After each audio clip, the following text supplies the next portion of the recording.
Hey guys, I'm with Injected Motorsports. We're here with the F250 today, 11 through 16 style, of course. We're putting on OUOs, drop brackets, radius arms. We've been driving without them, testing them, and they have just not been very good.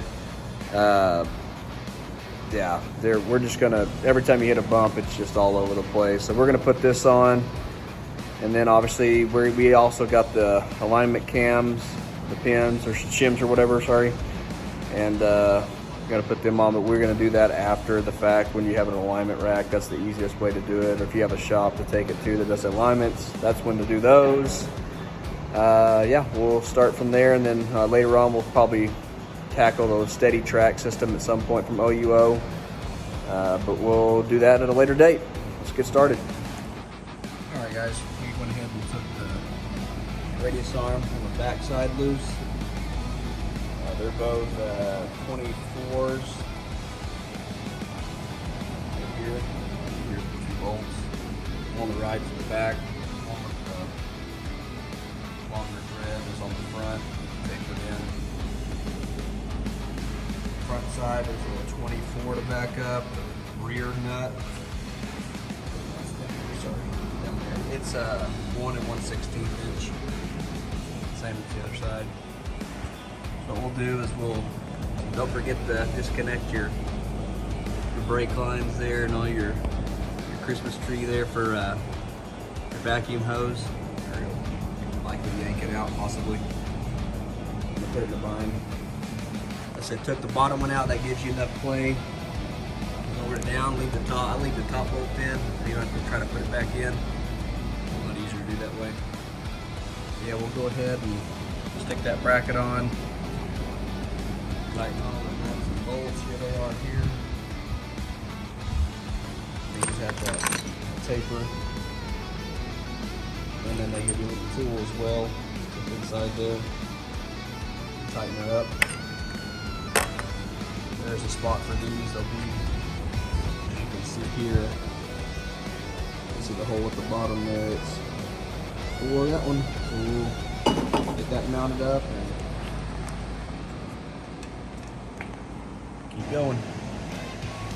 All right, fellas. Yeah, I didn't have anybody holding the camera for me today, so I just had to go ahead and button all this up, and I'll just have to walk you through it. It's a little bit of a job, especially even on a lift too. You'll go up. We put that hardened wood up here, so because that bolt comes through, we'll put a piece of hardwood and put a little notch in the center for where that bolt hole for your cab mounts go, and it sits up there real nice. It's not a big deal. That may hear a little bit of cricking and cracking, but it's fine. I've done it plenty of times.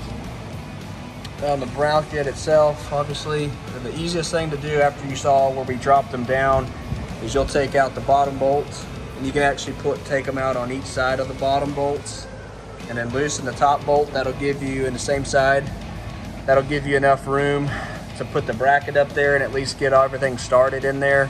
Get your bottom bolts started. That's factory on the bottom. And I believe the top nuts are 28s, I believe, or 29s. I know they're 1 1/8 standard size, the wrench for a backup.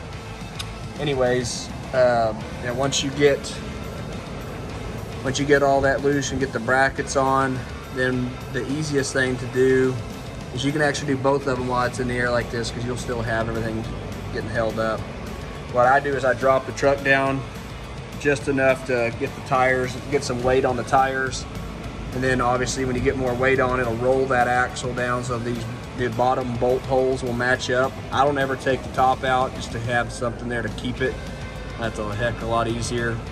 Remember on this back side right here, it is a welded nut, so that's nice. It just threads right in. So I don't ever take those out. The other side is you see it's a bolt, but it's no big deal. The nut. So yeah, that's what I do. Put it on the ground, let it roll, put the bolts in, tighten everything up, and if you need to raise it back in the air, then I come back and re-torque everything on the top side. You can see inside here, that's where that little keyway goes. Set it inside there, and then obviously I can either impact or torque wrench on the outside, whatever you got. I think And I'll show y'all here what it looks like. So on the other side here, on the passenger side, this is what I do. It's a little keeper tool. It's a 1/2 inch or a 13, either one. I just tape it up there so it holds it in place. You need to stick it inside, right in there on your bottom, and have, you know, tighten it from the outside here. That's what I do, just so it'll hold it in place. And then the other one, you can just obviously get a open in wrench in there and tighten her up. Like I said, make sure you take your brake line, your wires and everything, ABS wire and everything, and loose right here, that clip. Then obviously you can clip it back once you're done. Everything's set up, but you can see already, it drops at about 3 to 3 1/4 inch from on the top hole to the bottom hole there. That's a good drop. And then we'll put in, like I said, the alignment cams. You can run the 2.5 degree from like Icon or Carly, whoever, but those cam shims, or just alignment cam shims, are a lot better to use if you want to get a true alignment. And that should be it for the drop bracket install. Like I said, we'll do a steady track here soon. We are going to take the Carly out. We're going to take it out sometime soon, and then we'll do steady track with OUO, One Up Off-Road, with a steady track right here. Fox ATS stabilizer and all that good stuff. May even try out one of their front diff covers as well. But all right, that's all to that install. About 2 hours to install it by yourself. It really helps on a lift. On the ground, it can be done. It's just, it's hard. You got to get enough mounting points and stuff in here. But it can be done. Thanks, guys. If you want to follow our channel, just hit subscribe there, and we appreciate it. Thank you.